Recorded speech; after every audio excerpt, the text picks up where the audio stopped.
అన్న నమస్తే అన్న. ప్రస్తుతానికి ఆంధ్రప్రదేశ్ లో కూటమి ప్రభుత్వం పనితీరు గానీ అంతా చాలా వరకు సవ్యంగా ఉందా? నువ్వు సాటిస్ఫైగా ఉన్నావా? ఆంధ్రప్రదేశ్ లో కూటమి ప్రభుత్వం వచ్చి 10 నెలలైంది.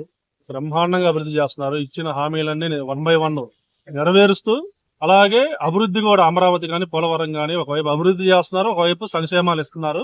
బ్రహ్మాండంగా చేస్తున్నారు. లా అండ్ ఆర్డర్ కూడా కరెక్ట్గా పనిచేస్తుంది. తప్పు చేసింది సొంత పార్టీ కార్యకర్త అయినా క్షమించేటట్టు లేరు. అక్కడ ఎవరిమైనా యాక్షన్ తీసుకుంటున్నారు. ముఖ్యంగా ఆడవారి గురించి ఎవరైనా తప్పుగా మాట్లాడితే యాక్షన్ తీసుకుంటున్నారు. అలాగే గతంలో అసెంబ్లీలో ఎమ్మెల్యేలు మంత్రులు బూతులు చెప్పిన తప్పితే అసెంబ్లీలో గత 5 సంవత్సరాలు అవి తప్పితే ఇంకోటి వినపలేదు. ఈ 10 నెలల కాలంలో ఎక్కడ ఒక బూతు మాట అసెంబ్లీలో వినపలేదు. ఎంతో సవ్యంగా జరుగుతుంది అసెంబ్లీ. బ్రహ్మాండంగా అభివృద్ధి చేస్తా, ఒకవైపు సంక్షేమం ఇస్తూ ముందుకు చాలా చక్కగా ఉంది కూటమి ప్రభుత్వం. ఓకే, కూటమి ప్రభుత్వం ఇలాగే ముందుకెళ్లాలా, లేదంటే లోకేష్ గారిని ఇంకా అగ్రెసివ్ గా చూడాలనుకుంటున్నావా ఏమన్నా?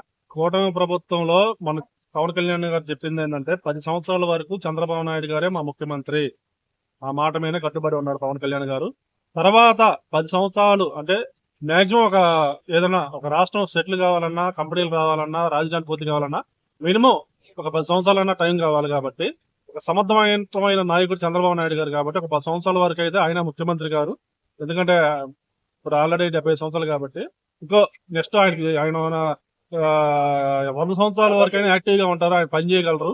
ఆయన స్టామినా వేరు చంద్రబాబు నాయుడు గారు. ఎందుకంటే ఆయన తీసుకునే డైట్ కానీ అలా ఉండేది. కాబట్టి మా 10 సంవత్సరాల వరకు అయితే చంద్రబాబు నాయుడు గారు, పవన్ కళ్యాణ్ గారు చెప్పినట్టు సీఎం. తర్వాత లోకేష్ గారు కానీ పవన్ కళ్యాణ్ గారు కానీ వాళ్ళిద్దరిలో కూటమి ప్రభుత్వం వాళ్ళిద్దరు, లేకపోతే 2.5 సంవత్సరాలు లోకేష్ గారా, లేకపోతే 2.5 సంవత్సరాలు పవన్ కళ్యాణ్ గారా అనేది వాళ్ళ ఇష్టం. ఫ్యూచర్ లో పవన్ కళ్యాణ్ గారిని సీఎం గా చూస్తాము, అలాగే లోకేష్ గారిని కూడా మేము సీఎం గా చూస్తాం. కూటమి ప్రభుత్వం అయితే ఇంకో 20 సంవత్సరాలు అధికారంలో ఉంటుంది ఆంధ్రప్రదేశ్.